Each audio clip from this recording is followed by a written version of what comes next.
નમસ્કાર મિત્રો, સ્વાગત છે બધા મિત્રોનો અમારી યુટ્યુબ ચેનલમાં. હું છું આપનો મિત્ર ભાવિક વઘાસિયા. તો મિત્રો, ખાસ કરીને આ વિડીયોના માધ્યમથી આપણે વાત કરવાની છે વેસ્ટર્ન ડિસ્ટર્બન્સની અસર આજે ગુજરાતના કયા વિસ્તારમાં જોવા મળી શકે છે તેમજ આગામી દિવસોની સ્થિતિ વિશેની માહિતી જાણીએ તે પહેલા જે પણ મિત્રો નવા છે તે ચેનલને સબસ્ક્રાઇબ કરી લેજો. તો મિત્રો, ખાસ કરીને ઈરાન અને લાગુ પાકિસ્તાનના ભાગો પરથી આગળ વધતું વેસ્ટર્ન ડિસ્ટર્બન્સ છે તે આગળ ચાલી રહ્યું છે અને વેસ્ટર્ન ડિસ્ટર્બન્સનો જે ટ્રક છે તે છેક અરબ સાગર સુધી લંબાય તે પ્રકારની શક્યતાઓ અત્યારની સ્થિતિ પ્રમાણે દેખાઈ રહી છે. ત્યારે આજે બપોર બાદથી ગુજરાતના વાતાવરણમાં ધીમે ધીમે પલટો જોવા મળશે. અનેક વિસ્તારમાં વાદળછાયું વાતાવરણ જોવા મળશે. જોકે આજે માવઠાની સંભાવના ઓછી દેખાઈ રહી છે. છૂટાછવાયા ભાગો જેમાં કચ્છ, ઉત્તર ગુજરાતના અમુક સીમિત વિસ્તારોમાં ક્યાંક ક્યાંક વરસાદી માહોલ જોવા મળી શકે છે, પરંતુ આજે શક્યતા ઓછી છે. પરંતુ માવઠાની જે મુખ્ય અસર છે તે 29 એટલે કે આવતીકાલના દિવસ દરમિયાન થવાની છે અને 30 તારીખ દરમિયાન જોવા મળશે. 29 અને 30 તારીખ દરમિયાન ગુજરાતના અનેક ભાગોમાં માવઠારૂપી વરસાદની સંભાવના અત્યારે દેખાય છે.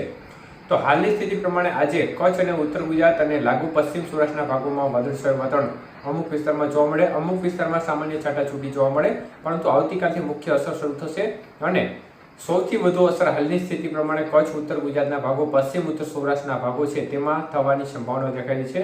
એટલે 29 અને 30 તારીખ દરમિયાન ખેડૂત મિત્રો ખાસ સાવચેતી રાખે અને અન્ય ભાગો છે સૌરાષ્ટ્રના તેમજ મધ્ય પૂર્વ ગુજરાતના તેમાં પણ જોખમ જેવું છે, પરંતુ ત્યાં જે વિસ્તાર છે તે અન્ય ભાગો કરતાં ઓછા રહે, પરંતુ ત્યાં પણ સાવ શક્યતાઓ નથી તેવું સમજીને ચાલવું નહીં. ત્યાં પણ છૂટાછવાયા વરસાદી માહોલ જોવા મળી શકે છે અને આપણે આની અગાઉ જે માવઠું જોવા મળ્યું હતું તે પ્રકારની વરસાદની ગતિવિધિ છૂટાછવાયા ભાગોમાં આવતીકાલ અને 30 તારીખ દરમિયાન જોવા મળે તે પ્રકારની સંભાવના અત્યારે બનતી નજર પડી રહી છે.